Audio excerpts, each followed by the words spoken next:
crackling with energy. The energy of people working at jobs which are both highly competitive and highly coveted. I see myself staying in the business as long as they'll have me, until I grow old and gray and they say I'm washed up, but I love it. I absolutely love it. In an age when television can confer instant celebrity, there is no more certain route to recognition than anchoring the local news. In smaller television markets like Mason City, Iowa, news anchors are the most visible people in the entire community. KIMT News Channel 3's Katrina Peterson. You can't go anywhere without somebody recognizing you. They really think that they know you. So I think they really connect with the anchors here somehow. We're kind of lucky to have a TV station in a small community like this. So to have TV personalities, which our news anchors are, is a big deal. I mean, for us, those are our stars. Yeah, they really are. In Mason City and northern Iowa, one of the big hometown stars was the anchor of the morning news on KIMT, Jody Husentroop. So you're listening to me. Okay, I got it. Best place to be. Good afternoon and welcome to your local midday news. I'm Jody Husentrout. Everyone in Mason City felt like they knew her, not just because of the news, because she was a visible person in the community. And she did a really good job. Good thinking. Way to go, Kevin. I'm getting there slowly. Way to keep me in check. Okay, she was just one of those rare people who what they project through the camera is what you see in person. And, that's star quality. She could have gone very, very far. But Jody Husentrout's promising career was cut short in the most shocking way imaginable. It scares the living daylights out of me sometimes. It really scares me that somebody could just vanish like that and all you find is a few of their belongings and nothing else. Jody Husentrout disappeared in a case that set off one of the largest manhunts in Iowa history. Police suspect Jody was abducted, and they say the roots of that abduction may lie in Jody's overwhelming ambition, her dream to be on television.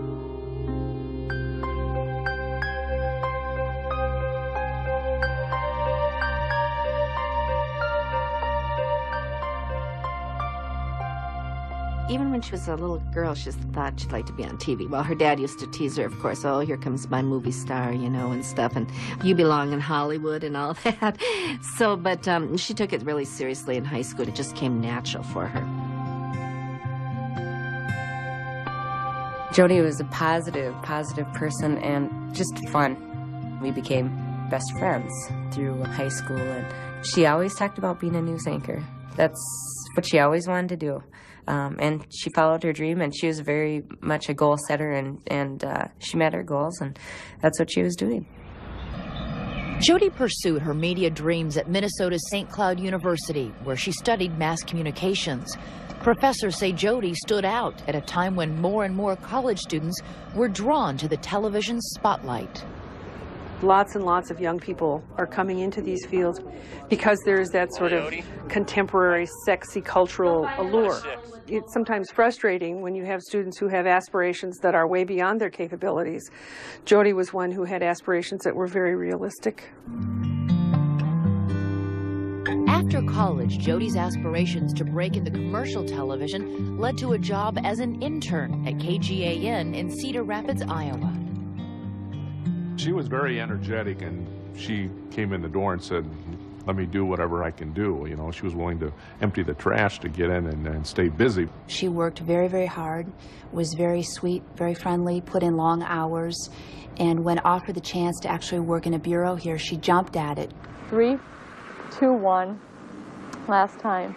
Good evening. 3, 2, 1. Thanks for joining. 3, 2, 1. Thanks for joining us. I'm Jody Husentrout in Decorah, Iowa. Within 6 months after arriving at the station, Jody was reporting on the air from KGAN's Iowa City bureau. Just like bringing triplets home from the hospital, these two girls and this boy also take some extra care. She was very green, very determined, and she wanted to work her way to the top. Colleagues at KGAN say Jody was a fast learner. After only a year, she left Cedar Rapids for a bigger job in a smaller television market, Mason City, Iowa. Mason City, population 30,000, is a farm and family-oriented community. We thought Mason City was a real safe place for Jody to go and work. It seemed like a nice-sized town. We weren't nervous about it at all, and she seemed to feel that it was a step up in her career. Mason City's KIMT reaches nearly 500,000 viewers in northern Iowa. Jody was groomed to be a morning and noon anchor there by news director Doug Murbach. She had a lot of personality on her tape, and a Midwestern girl who grew up in Minnesota, and our area of coverage is Iowa and Minnesota, so she was a natural fit there. She had a little bit of a Minnesota accent with the long vowels, Jody Husentrut. In New Hampton, Jody Husentrut, News Channel 3. And we thought we could work with that and try to help her get rid of some of that regional dialect that she had. But she was just such an outgoing, gregarious, vivacious, infectious personality that people migrated to her because she was just so warm and genuine. We're against cancer. Robin Wolfram was an evening anchor at KIMT when Jody first arrived. And in the news business, it's not real common that you get extremely close with, you know, your peers, at least early on, because it's such a competitive industry. But we ended up developing just a really wonderful friendship. We both had goals of, you know, being on national television. And we always would talk about it. And being a local, high-profile television personality, I mean, no matter where we went, you know, people knew who we were. Iowans haven't seen a streak like this since 1991. Within months after arriving in Mason City, Jody Husentrut was an area celebrity, and a growing audience for her morning news show reflected her popularity. Some people have that certain something. It's ephemeral, it's difficult to describe, but you either have it or you don't. What was it about Jody that made her pop? She just, her personality. Easily planned for. People just really liked to watch her. However, as time passes, interferences often occur. People could relate to her as a girl next door. And just had a Midwestern kind of personality that people around here really loved. But 18 months after she got to Mason City, Jody discovered a chilling dark side to the media celebrity she so desired. That's the tragedy of it all. Her drive and skill and talent and ability to become a good broadcast news anchor. Perhaps her having been on the track to that goal may have cost her life. Police say an obsessive viewer may have targeted Jody as an object of desire. And as the investigation continued, it would become apparent Jody knew she was being followed. When we come back... And she got very, very nervous and was even crying when she called my mom on the phone. Someone had her in his sights, maybe even tracking her like prey. Whoever took Jody knew her schedule, where she lived, knew what time she went to work, and even knew what door she'd come in. Stay with us.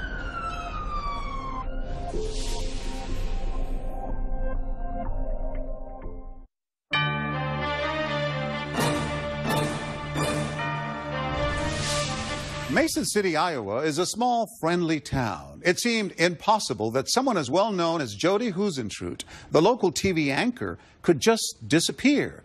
But in the 5 minutes it took Jody to get from her home to the news station, she vanished. Who took her? Where was she? What happened to Jody as she headed to work in the dark, early morning hours? Once again, Elizabeth Vargas.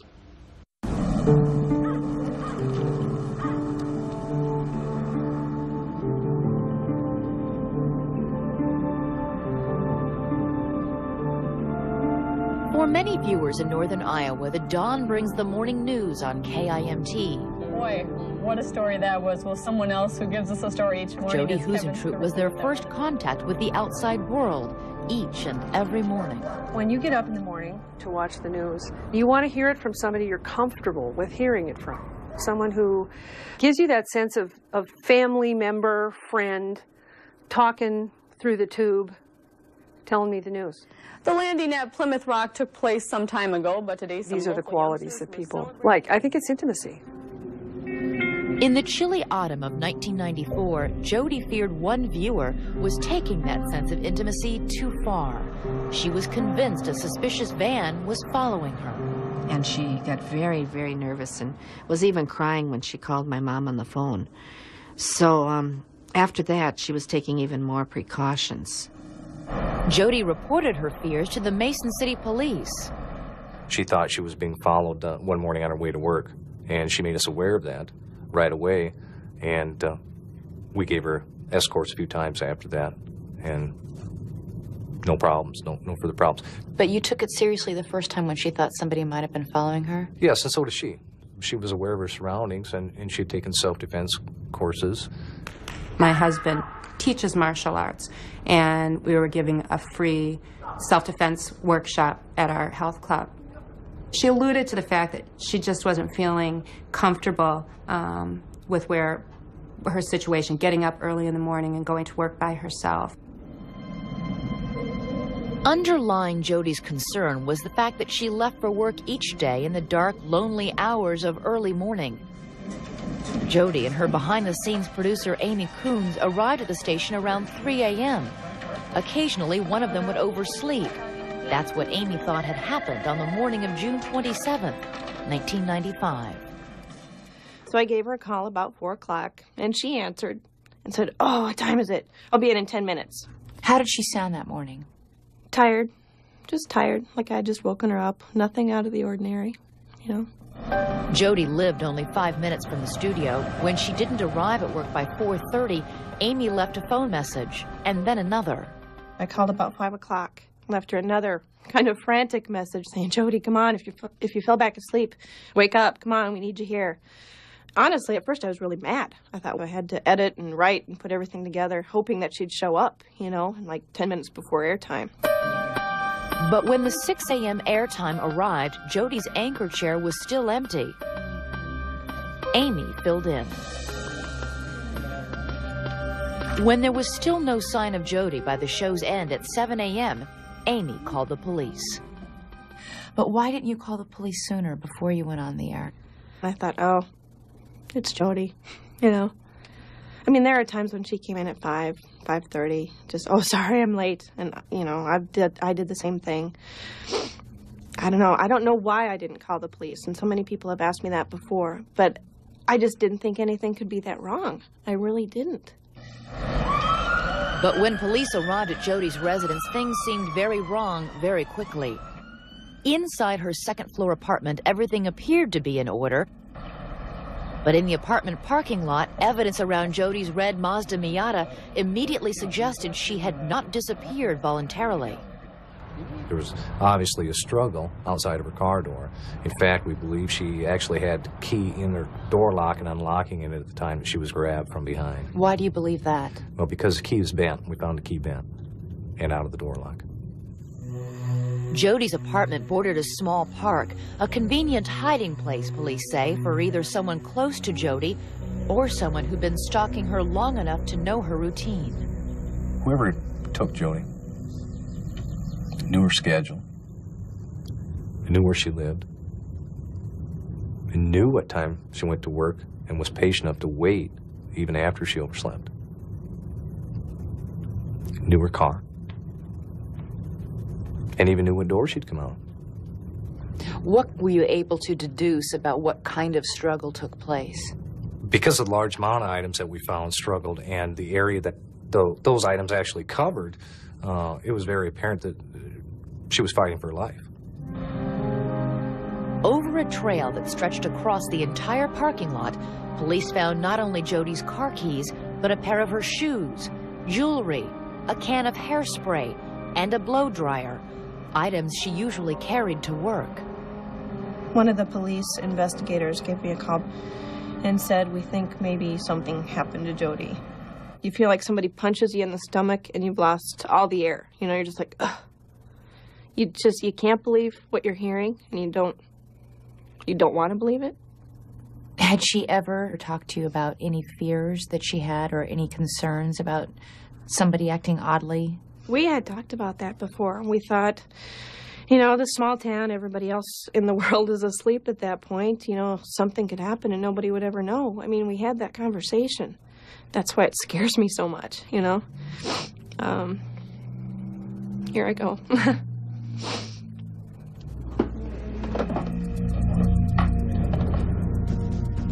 Frank Stearns and other police officers were prominent around the newsroom that day, checking Jody's work area for answers. You know, that day it's dealing with police, making sure the rest of your staff is okay, especially female staff members that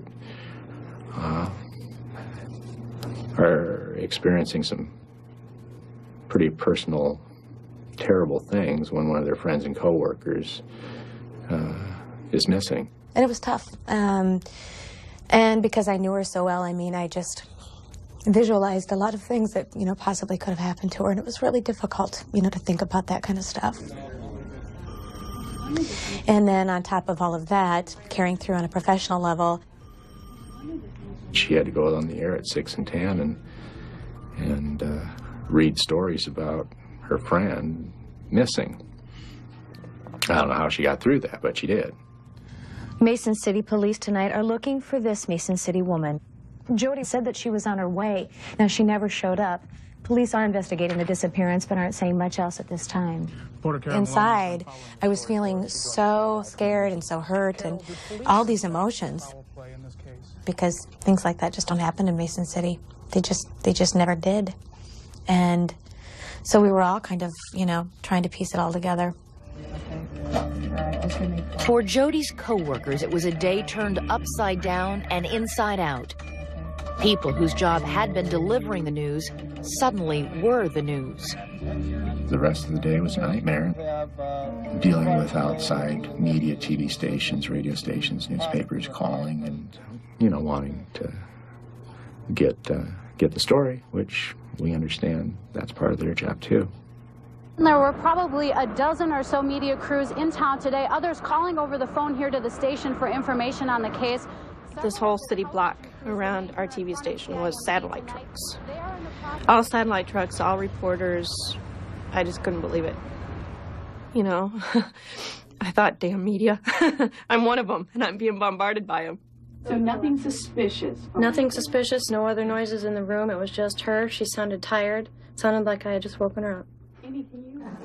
My worst fears are that we'll find her dead. Yeah, it was just strange. I just couldn't leave the station without so many people swarming around me. I was sitting in the newsroom and still, you know, absorbing everything that had happened. And one of the networks was doing a story on Jody. And there I sat, and it was one of those just incredible moments where I thought, this is not what Jody meant when she said she wanted to be on national television. And soon a new troubling thought among Jody's co-workers emerged.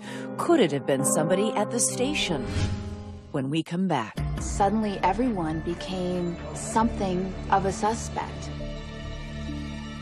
I know many of us here thought, could it have been you? Could it have been you? And could someone else be in danger? I was scared that whoever did this was watching me, just like they were watching Jody. Stay with us.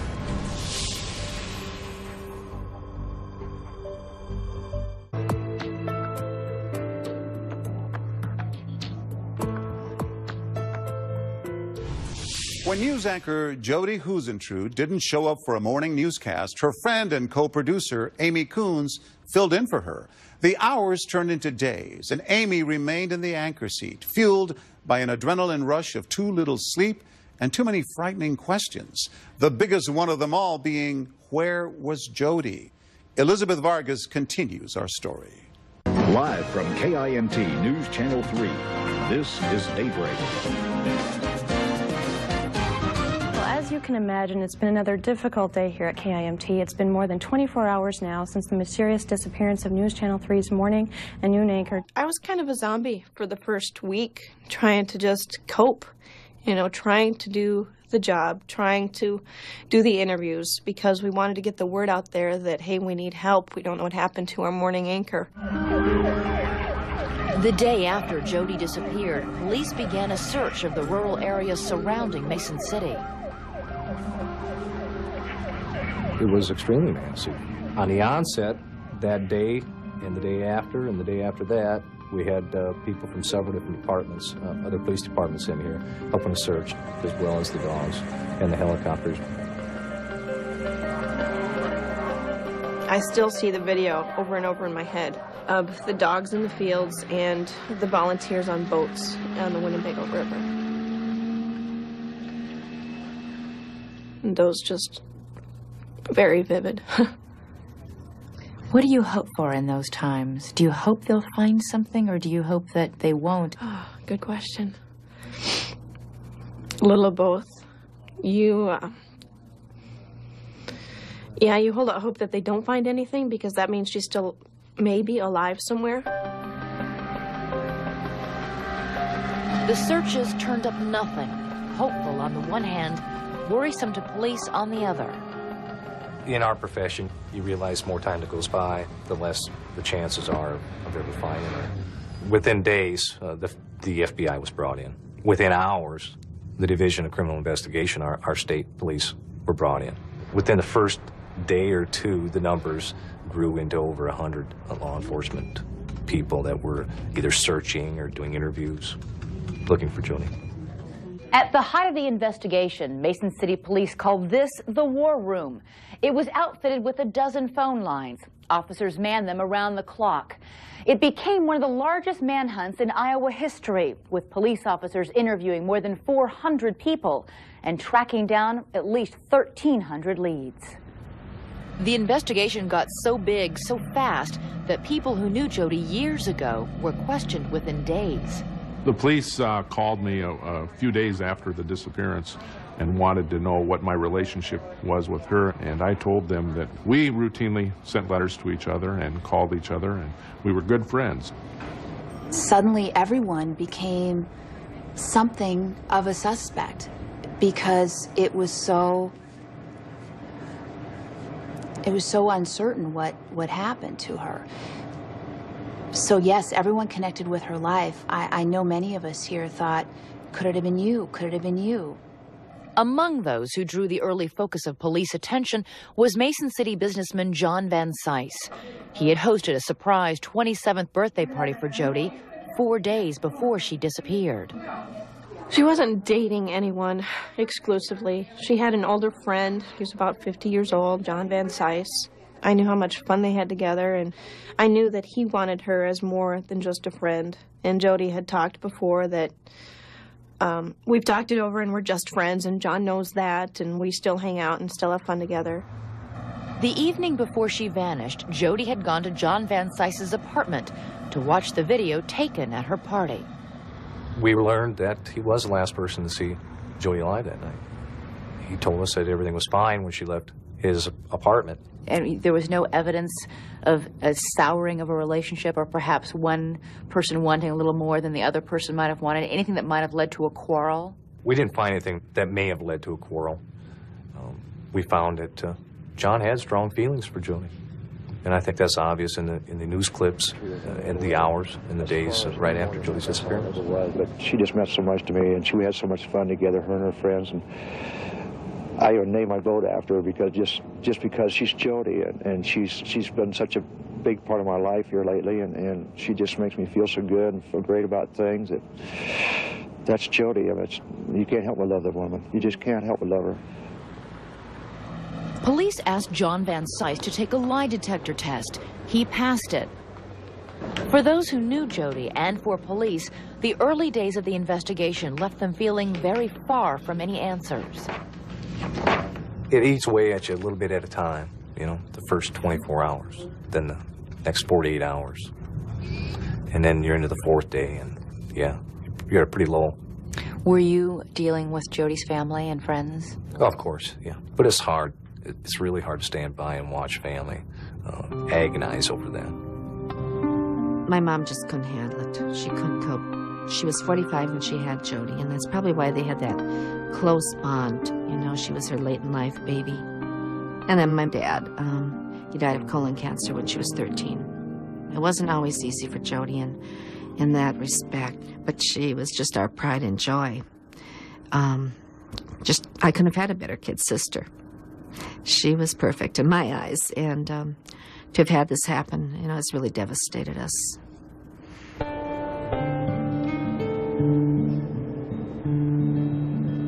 The grief and fear triggered by Jody's disappearance spread through Mason City.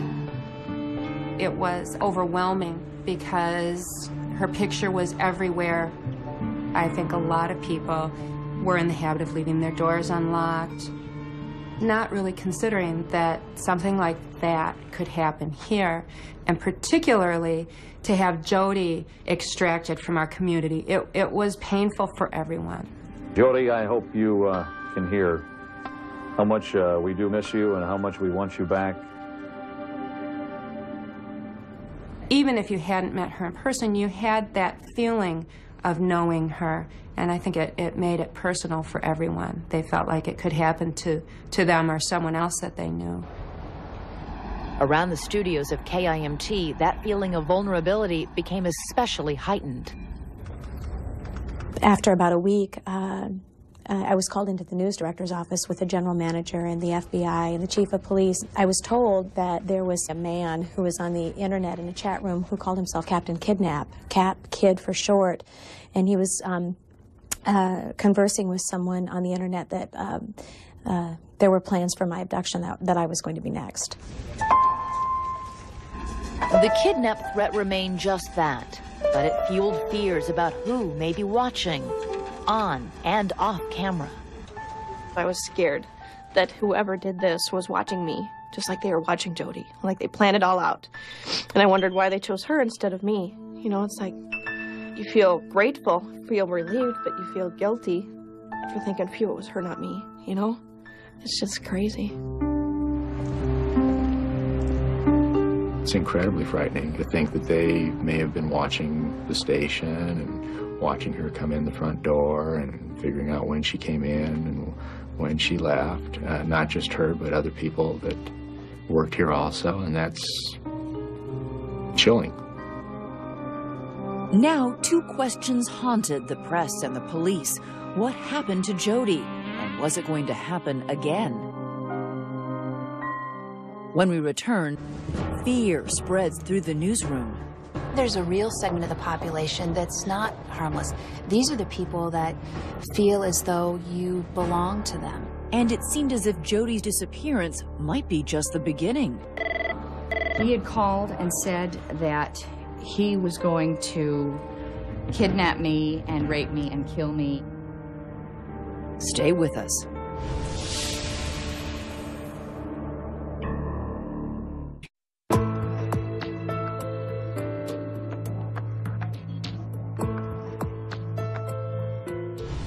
Missing persons cases often draw a lot of strange tips, and the case of Jody Husentrude was no exception.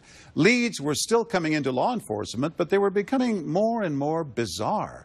Jody was working as a waitress at a truck stop in a neighboring state, or she was on TV in Alaska, or she had been kidnapped by an Arab sheikh. TV reporters on the case had their own theory, one that struck uncomfortably close to home.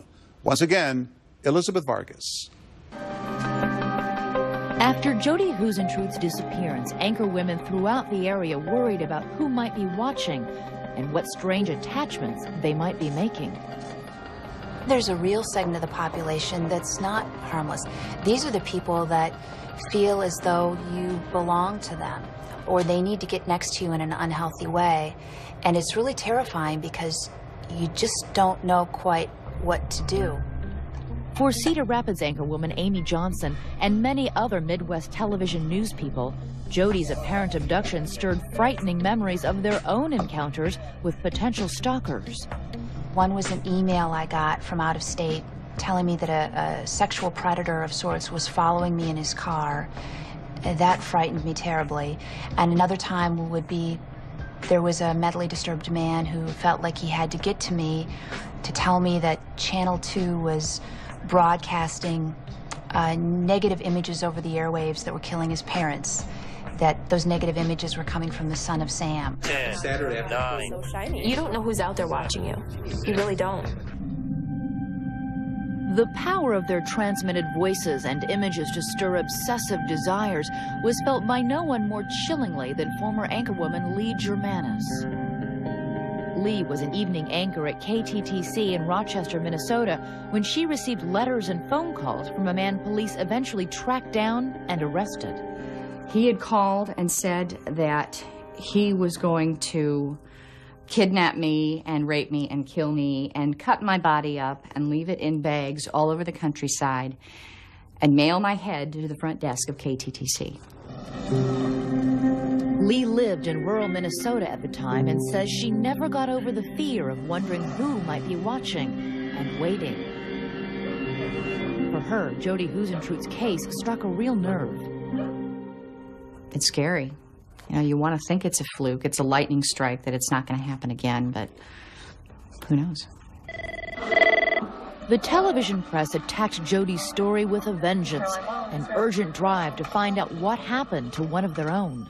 With police so far coming up empty-handed in this case, it leaves everyone... We tried to do something every day, even if it was the smallest tidbit. We were chasing leads that the police were chasing, even if they had a strange car that they were looking for, a make or model of a car. We made a whole story out of that. Okay, we're certainly hoping for the best. It's nice to see all the support. It just seems unbelievable to me that she could just vanish off the face of the earth, and none of those leads ever came to any kind of fruition at all. I'm just now finally openly dealing with some of the feelings and some of the anger and... Anger at whoever did this. And anger that we can't figure out what happened. Anything you do that might somehow lead to a break and help lead to find out what really happened to Jody, I believe strongly in doing. Most victims aren't people that are in people's living rooms every night, and that made her different. Crime reporter Caroline Lowe at WCCO in Minneapolis did some of the most enterprising and aggressive reporting on Jody's case. Police tied this man to last year's string of rapes. He should automatically be investigated because he lived in Mason City when Jody was abducted. WCCO focused on a man later convicted of rape in Minnesota, lived just 2 blocks from KIMT when Jody disappeared. One of his cellmates had been saying some things and reciting a rap rhyme that indicated where Jody might be. The jailhouse rap lyric said a woman was, quote, stiffin' around Tiffin. WCCO spearheaded a search of a remote farm in Tiffin, Iowa, using police cadaver dogs. The Mason City police came and the dogs checked out the farm. 2 of the 3 of them had what they call full alerts, which in cadaver dog language means that they detected the odor of human death. And that means, to their owner's interpretation, at some point there'd been a body there, some kind of human remains. The target of the WCCO report, convicted rapist Tony Jackson, called the station to strenuously deny any involvement with Jody Huisentruit. The police, working with both state agents and the FBI, say that well-intentioned television detective work isn't likely to be telling them anything new. There's nothing to indicate to us that the subject in Minnesota had anything to do with it. This man's name is Tony Jackson? That's correct. Did you interview Tony Jackson? Yes, I did. And what did he say at all? Well, I can't get into the interview, but again, nothing in that interview led us to believe that it has anything to do with this. It's got to be unusual to be investigating a case that you probably believe might involve a homicide by this point and not have a body. That makes it very difficult. Makes it very difficult. In a normal homicide, you can usually narrow that down and count the people on one hand as to who has contact with that person or would have the opportunity. In Jody's case, because of the large viewing audience, it's really difficult. It could be anybody. Sure, it could be anybody. Somebody that was obsessed with her, watched her on TV. Could be anybody with a television set. Anybody with a television set. As the months of the investigation turned into years, hopes that Jody would ever be found alive steadily dwindled. And sadly, not much new information about her disappearance has been uncovered. We still see her picture and the yellow ribbons every day that we come to work. It was filled with hope, the first anniversary. The second anniversary, we still kept the hope alive, thinking just maybe, you know, something would happen, that we would find her. That's when we planted the tree and stuff. The third anniversary, the hope did start to dwindle on the fourth. I know reality says no, that it's not in our favor that she's going to be found alive. But oh my, so many times during the day, night, you think of her. I remember one of her college friends telling me right after shortly it happened, she said, you know, I feel guilty sleeping in my bed and being nice and warm, and I just wonder where Jody is, you know, this cold night. And, yeah, we just don't know where she is.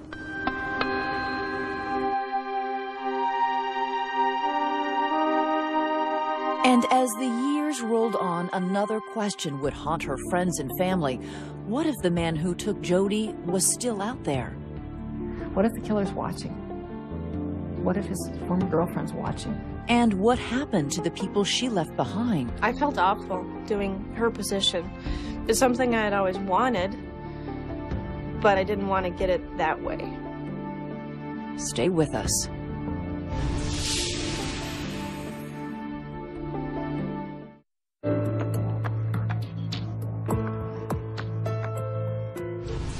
More than a decade had passed since Jody Huisentruit disappeared, but those who knew her could not forget, and her disappearance changed their lives. Once again, Elizabeth Vargas. Mason City, Iowa anchorwoman Jody Huisentruit disappeared in farm country. Time has not healed her family's wounds, nor eased the frustration of those trying to unravel the case. Once you've connected with something like this, it stays with you, you think about it, and you just wonder what else you could be doing. It's still with me every day. When I sit down at my computer, her picture is there next to some other victims' pictures, and you think about it. 8 years after Jody's disappearance, Minneapolis crime reporter Carolyn Lowe went on to get a second job as a police reporter. What if the killer's watching? What if his former girlfriend's watching? And I just hope, if that's the case, that somebody will do the right thing and come forward. Police stress that someone out there somewhere knows something. Investigator Al Hobrick. The investigation is still very active. We get rumors, tips, theories, things like that, and we will continue to follow up on those as they come in. Human remains were discovered on the edge of town. The thought was they might have found Jody. I got a big shot in the arm there, that hopeful that maybe we've finally come across Jody, but it wasn't the case. So I had a big up and then I had a big down. It turns out the remains were those of a man who had also disappeared in 1995. Obviously, as the years pass, as time passes, the chance of solving the case gets slimmer and slimmer. Times and lives move on. Amy Kuhns went on to anchor at a larger station in Rochester, but she is still haunted by the fact that her break came the morning Jody disappeared. I felt awful doing her position.